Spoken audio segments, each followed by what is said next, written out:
If you're like me and you suffer from anxiety, and who doesn't these days, between social media and all of the crises going around the world and every problem being made aware through social media and everything else, who doesn't have anxiety these days?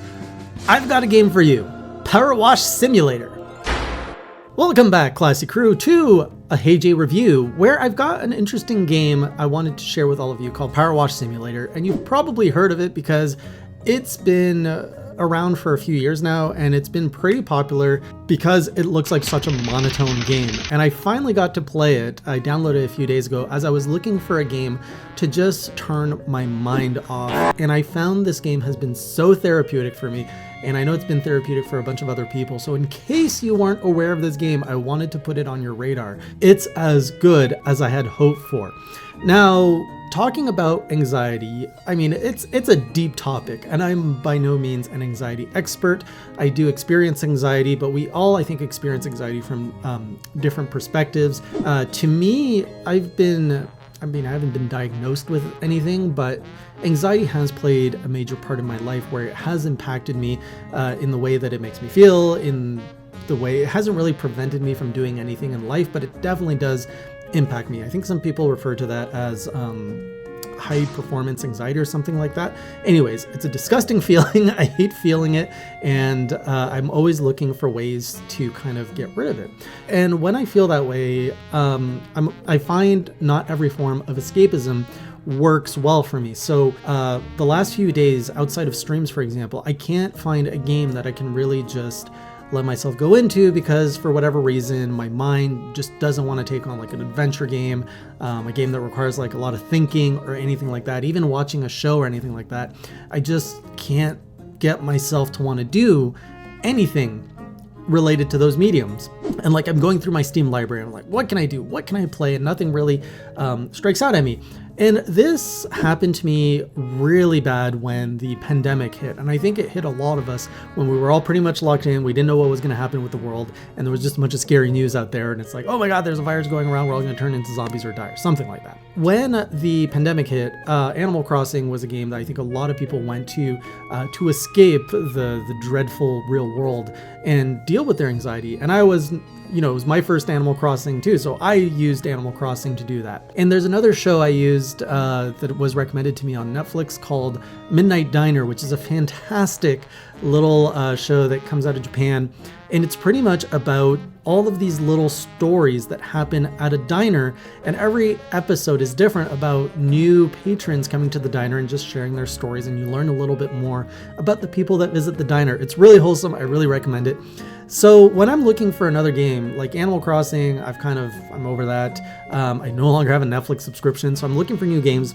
And I know that there's a new farming kind type game like Animal Crossing called Disney Dreamlight Valley. Haven't tried that yet, and I've heard a lot of negative feedback on microtransactions. So anyways, my hunting brought me to Powerwash Simulator. I was like, am I really going to enjoy this?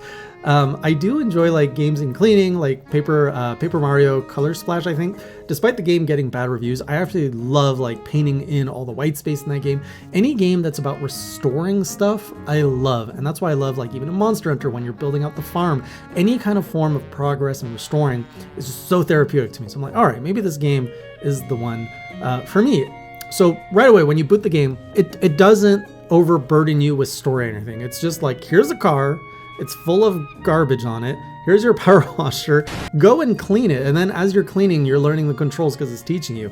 And the gameplay is perfectly like that perfect range of simple and complicated. It's not complicated at all, but you have enough variety that you can do whatever you want. So you start out with your power washer and you have these different nozzles. I can't believe I'm explaining a power washing simulator game to people, but you can easily switch between your nozzles to get like a wider spray, which covers more area, but then you get less pressure. So it's not as good for cleaning really like the really dirty spots.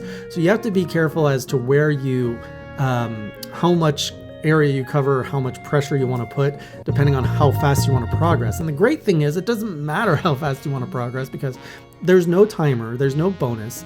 The game encourages you to take your time, clean however you want, and as you clean, it just feels so good when you like just clean all that gunk off and you see like the difference between the good and the bad. And then as you finish like sections of whatever you're cleaning, you get like a little ding and you get some money, and you have a full checklist of everything you need to clean. And some of these get pretty in depth in terms of what they expect you to clean. So you've got your nozzles, that's pretty much your base game. And outside of the different sprays, you can also like hit the left trigger to turn it vertical or horizontal, which is perfect depending on if you want to go like whoosh this way or whoosh that way. Then you've got some cleaners that is supposed to help you clean like different areas more efficiently by applying soap. I have not found this mechanic to be working for me. I've bought all the soaps, I've tried switching amongst them, and it doesn't seem to do anything yet at this point in the game. I'm still fairly early in the game, like I'm a few hours in. Then eventually, as you save money, you can buy more advanced power washers that are more efficient. I'm now up to my second power washer. I think there are 4 in the game, and it makes a huge difference. And then there's also adjusting your height. So you can either be standing, crouching, or laying down like you're like a sniper or something, and you're just like trying to like aim and shoot. Those mechanics is pretty much all you need. It's fun. And the whole story of like career mode. So there's a bunch of different modes. You can play in free play, you can play in career mode. I'm going through career mode right now. It's just so nice. Like you start off, you got to clean, you found a rusty van, it becomes your power wash van, so you clean that. Then afterwards, there's like a neighbor who texts you to go clean their backyard, and the backyard's a mess. You're like, who's been living here? Do you like not do anything? And that, they range in complexity from vehicle to like full yards or full houses, like the one back here. Like, look how freaking messy that is. That's just disgusting. Maybe I should be lower my hands. Look how gross that is. So it gives you a lot of different levels depending on how much time you want to take. There was one, it was like a dirt bike, and I just went like whoosh, whoosh. I was done in 3 minutes, whereas the backyard took me like an hour and a half. So I love that there's variety. You can do whatever you want. And as you are pretty much cleaning, you get text messages, and that's how your new jobs are coming in. So there's no cutscenes, there's no fluff. There's just you, the power washer, and the dirty, dirty thing that you are cleaning. Outside of that, you get stars, you get a percentage thing, a percentage wheel, which is satisfying. So as you're cleaning, you can stop at any time and say, hey, your thing's clean enough. But I haven't tried it. Like I always go for 100%. And if you're struggling to find, oh man, where's that last like bit of dust, you can easily hit right on your D-pad, and it'll reveal where there's dirt left on something, and sometimes it's like a little speck. And the checklist also helps you find, especially in the big levels like the backyards. And then the DLC is actually what really sold me on this game. It's the fact that they've included Final Fantasy VII Remake DLC. Of all things, I was like, cleaning Midgar? Yes, please. Combine one of my favorite IPs with like anxiety-reducing gameplay. That sounds good. I was really surprised to also find that they have some Tomb Raider DLC here where you clean like the Lara Croft mansion, I think is what the first level is. And the format of that DLC I really enjoy because it does throw you into that world, into that IP, and it's very sequential where you have to do the first level to get to the next level. So I've started the Midgar DLC, and like the first thing is you have to clean Cloud's bike, as well as that like the trike or the truck with 3 wheels. And those ones, like it took me so long to get into the little like crevices of having to clean. They require so much precision, and while they look simplistic, the models are so complex, you really have to get like your gun into like every like little crack to clean that thing, and you're like on the floor and you're trying to find the perfect angle to like just like get rid of the last little speck of dust. It's challenging in a good way. And then when that was done, I've unlocked like the Sentinel, the first boss of Final Fantasy VII Remake. And I saw just through previews that later on you unlock different locales like Tifa's bar, stuff like that. So it just keeps giving you more, and you can save and get out of the game at any point. So the reason really I made this video is I have found this game is fantastic for just shutting your brain off. And if you do have anxiety or stress or whatever, it's a great game to just chill with. And it requires so little like awareness of what you're doing. It's also really great if you're able to multitask and like watch another show or listen to a podcast. I was actually doing that after someone recommended it. Just listening to a podcast and just like slowly like